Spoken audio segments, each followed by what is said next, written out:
पुण्याच्या राजकारणात आज एक मोठा राजकीय भूकंप झालाय. राष्ट्रवादी काँग्रेस शरदचंद्र पवार पक्षाचे आमदार बापू पठारे यांचे चिरंजीव सुरेंद्र पठारे यांच्यासह तब्बल 22 माजी नगरसेवकांनी भारतीय जनता पक्षात प्रवेश केलाय. विधानसभा निवडणुकीच्या विजयाचा गुलाल अजूनही सुकला नसतानाच महापालिकेवर कमळ फुलवण्यासाठी भाजपने शरद पवारांच्या बालेकिल्ल्यात मोठं खिंडार पाडलंय. बापू पठारे हे स्वतः आमदार असतानाच त्यांचे चिरंजीव भाजपमध्ये का गेले आणि यामागे देवेंद्र फडणवीसांची कोणती मोठी चाल आहे, हे आज आपण अगदी सविस्तरपणे जाणून घेऊया. पुणे महापालिकेच्या आगामी रणधुमाळीसाठी भाजपने आत्तापासूनच आपली ताकद वाढवण्यास सुरुवात केली आहे. आज मुंबईतील भाजप कार्यालयात प्रदेशाध्यक्ष रवींद्र चव्हाण यांच्या उपस्थितीत एक विशेष सोहळा पार पडला. या सोहळ्यात वडगाव शेरीचे आमदार बापू पठारे यांचे चिरंजीव सुरेंद्र पठारे, माजी नगरसेवक विकास दांगट, बाळा धनकवडे, सायली वांजळे, रोहिणी चिमटे आणि नारायण गलांडे यांच्यासह पुणे शहरातील विविध मतदारसंघातील 22 दिग्गज माजी नगरसेवकांनी भाजपचे उपरणे खांद्यावर घेतलंय. त्याचबरोबर सचिन दोडके यांच्या पक्षप्रवेशाचा मुहूर्तही आज ठरला. हे केवळ पक्षांतर नसून पुण्यातील महाविकास आघाडीची ताकद मुळापासून उकडून टाकण्याचा भाजपचा हा मोठा प्रयत्न असल्याचं बोललं जातंय. या संपूर्ण प्रक्रियेत सर्वात चर्चेत असलेलं नाव म्हणजे बापू पठारे आणि त्यांचं कुटुंब. बापू पठारे यांची राजकीय पार्श्वभूमी पाहिली तर लक्षात येतं की ते पुण्याच्या पूर्व भागातील, विशेषतः वडगाव शेरी आणि खराडी परिसरातील अत्यंत प्रभावशाली नेते आहेत. पठारे यांनी आपल्या राजकीय कारकिर्दीची सुरुवात केली ती शरद पवार यांच्या मार्गदर्शनाखाली. मात्र राजकारणातील बदलत्या वाऱ्याची दिशा ओळखून त्यांनी 2014च्या सुमारास भाजपमध्ये प्रवेश केला होता. बापू पठारे हे भाजपमध्ये असताना त्यांनी आमदार म्हणून उत्तम काम केलं होतं. पण 2024च्या विधानसभा निवडणुकीपूर्वी महायुतीच्या जागा वाटपात वडगाव शेरीची जागा अजित पवार यांच्या राष्ट्रवादीला सुटली. यामुळे भाजपमध्ये राहून निवडणूक लढवता येणार नाही हे लक्षात येताच बापू पठारे यांनी आपल्या समर्थकांसह पुन्हा शरद पवारांच्या राष्ट्रवादीत प्रवेश केला आणि तुतारी चिन्हावर निवडणूक लढवून ते विजयी झाले. मात्र बापू पठारे हे शरद पवारांच्या पक्षात गेले असले तरी त्यांचे आणि भाजपचे ऋणानुबंध कधीच तुटले नव्हते. लोकसभा निवडणुकीच्या वेळी जेव्हा मुरलीधर मोहोळ निवडणुकीच्या मैदानात होते तेव्हा बापू पठारे आणि सुरेंद्र पठारे यांनी उपमुख्यमंत्री देवेंद्र फडणवीस यांची खास परवानगी घेऊन मोहोळ यांचा जोरदार प्रचार केला होता. केवळ प्रचारच केला नाही तर आपल्या प्रभागातून त्यांना मोठे मताधिक्य मिळवून देण्यात पठारे पितापुत्रांनी महत्त्वाची भूमिका बजावली. त्यामुळेच भाजपमध्ये बापू पठारे यांच्याबद्दल एक आपुलकी कायम होती. आता सुरेंद्र पठारे यांनी भाजपमध्ये अधिकृत प्रवेश केल्याने पठारे कुटुंबाची एक पाऊल शरद पवारांच्या राष्ट्रवादीत आणि दुसरे पाऊल भाजपमध्ये अशी स्थिती निर्माण झाली आहे. हे एक प्रकारे राजकीय बॅलन्सिंग असल्याचं राजकीय विश्लेषक सांगतायत. या पक्षप्रवेशाच्या मागे देवेंद्र फडणवीसांची मोठी रणनीती असल्याचं बोललं जात आहे. मुख्यमंत्री फडणवीस यांच्या सूचनेनुसारच सुरेंद्र पठारे यांचा हा प्रवेश झाला आहे. बापू पठारे हे स्वतः आमदार म्हणून राष्ट्रवादीत राहतील जेणेकरून तांत्रिक अडचणी येणार नाहीत. पण स्थानिक राजकारण आणि आगामी महापालिका निवडणुकांसाठी सुरेंद्र पठारे भाजपची धुरा सांभाळतील. वडगाव शेरी मतदारसंघात बापू पठारे यांची वैयक्तिक ताकद मोठी आहे. त्याचा फायदा भाजपला महापालिकेत बहुमत मिळवण्यासाठी करून घ्यायचा आहे.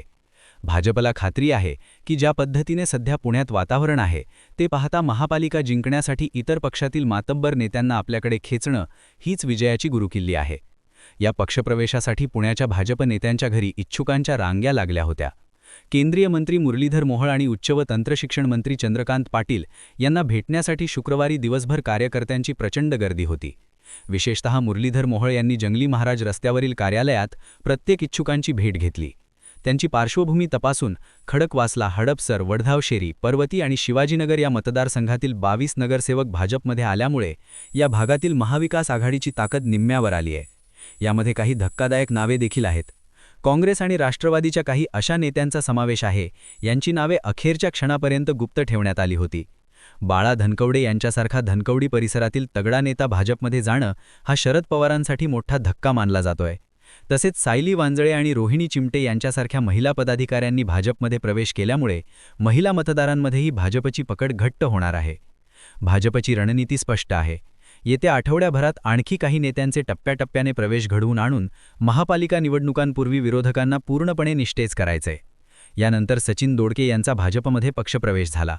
दोडके, सुप्रिया सुळे आणि शरद पवार यांचे अत्यंत विश्वासू शिलेधार म्हणून समजले जायचे. त्यामुळे त्यांना खडकवासला विधानसभा मतदारसंघातून भाजपचे आमदार भीमराव तापकीर यांच्या विरोधात 2 वेळा उमेदवारीसुद्धा देण्यात आली होती.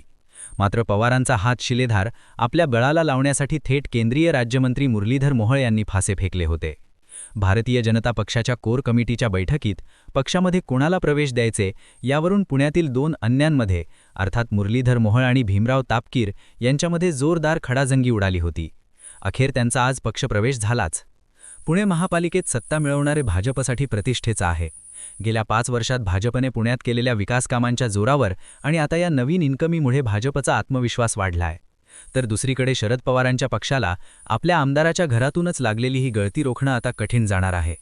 बापू पठारे राष्ट्रवादीत राहून सुरेंद्र पठारे भाजपमध्ये काम करणार असल्याने मतदारांमध्ये संभ्रम निर्माण होऊ शकतो. पण भाजपला मात्र या वडगाव शेरीसारख्या महत्त्वाच्या भागात मोठे पाठबळ मिळालंय. पुण्याच्या राजकारणातील हा ग्रँड एंट्रीचा सोहळा भविष्यातील एका मोठ्या बदलाची दांडी ठरणार आहे. महापालिका निवडणुकीसाठी 23 ते 30 डिसेंबर दरम्यान अर्ज भरले जाणार आहेत. त्यापूर्वी भाजपकडून शिवसेनेबरोबर जागा वाटप पूर्ण केले जाईल. जास्तीत जास्त जागांवर दावा करता यावा यासाठी भाजपकडून अन्य पक्षातील माजी नगरसेवकांना प्रवेश देण्याचे नियोजन सुरू आहे. गेल्या अनेक आठवड्यांपासून वडगाव शेरी विधानसभा मतदारसंघातील राष्ट्रवादी काँग्रेस शरद पवार पक्षातील माजी नगरसेवकांचा भाजपमध्ये प्रवेश होणार असल्याची चर्चा सुरू होती. मात्र निवडणुकीला अवधी असल्याने आणि भाजपमधील वातावरण बिघडू नये यासाठी प्रवेश थांबवले होते. भाजपने वडगाव मतदारसंघावर लक्ष केंद्रित केले आहे. या 3ही मतदारसंघातील जवळपास 12 माजी नगरसेवक आणि अन्य ताकदवान इच्छुक भाजपच्या वाटेवर आहेत. शिवाजीनगर विधानसभा मतदारसंघातील राष्ट्रवादी काँग्रेस आणि काँग्रेसमधील माजी नगरसेवकही भाजपमध्ये जाण्याच्या तयारीत आहेत. अशी संख्या 25च्या पुढे जात आहे. यापुढेही भाजपमध्ये अनेक प्रवेश होणार आहेत. मात्र सर्व प्रवेश एकाच दिवशी केल्यास पक्षात अस्वस्थता निर्माण होऊ शकते. तसंच भाजपकडे सक्षम उमेदवार नाहीत असा समज निर्माण होऊ शकतो. त्यामुळे भाजपने दर 5 दिवसांनी 2 ते 3 टप्प्यात प्रवेश करण्याची भूमिका घेतली आहे. 2017ला सुद्धा त्यांनी हीच पद्धत अवलंबली होती. पुण्यातील हडपसर, वडगाव, शेरी आणि खडकवासला हे भाग पारंपरिकरित्या राष्ट्रवादीचे बालेकिल्ले मानले जात होते. मात्र आजच्या पक्षप्रवेशाने या बालेकिल्ल्यांना सुरुंग लावलाय. शरद पवार यांनी नुकतीच पुण्यातील पदाधिकाऱ्यांची बैठक घेऊन संघटनात्मक फेरबदलाचे संकेत दिले होते. पण त्याआधीच भाजपने पवारांच्या अत्यंत विश्वासू असलेल्या बापू पठारे यांच्या घरातच ही मोठी फूट पाडली आहे. काँग्रेसची स्थितीही पुण्यात फारशी समाधानकारक नाही. गेल्या काही निवडणुकांमध्ये काँग्रेसची पुण्यातील ताकद सातत्याने कमी होत असताना आज काही काँग्रेसच्या माजी नगरसेवकांनीही भाजपची वाट धरल्याने काँग्रेससमोर अस्तित्वाचा लढा निर्माण झालाय. पुणे महापालिकेची निवडणूक ही 2024च्या विधानसभा निवडणुकीची रिपीट टेलिकास्ट ठरते की पुणेकर काही वेगळा कौल देतात हे पाहणं आता महत्त्वाचं ठरेल. भाजपने लावलेली ही तगडी फिल्डिंग आणि त्याबदल्यात महाविकास आघाडीने दिलेले प्रत्युत्तर यामुळे पुण्याचे राजकीय रणांगण आता चांगलेच तापलंय. प्रशासकीय राजवटीमुळे रखडलेली विकासकामं आणि वाढत्या नागरी समस्या यावरही आगामी निवडणुकीत चर्चा होईल. पण सध्या तरी पुण्यातील पक्षांतर एक्सप्रेस कोणत्या सत्तेच्या स्टेशनवर पोहोचते याकडे सर्वांचे डोळे लागले आहेत. आम्ही महानगरपालिकेच्या निवडणुकांचा तपशील तुमच्यापर्यंत वेळोवेळी पोहोचवतच राहू. तोपर्यंत तुम्ही घरच्यांना मराठी या YouTube चॅनलला सबस्क्राईब करायला विसरू नका. धन्यवाद.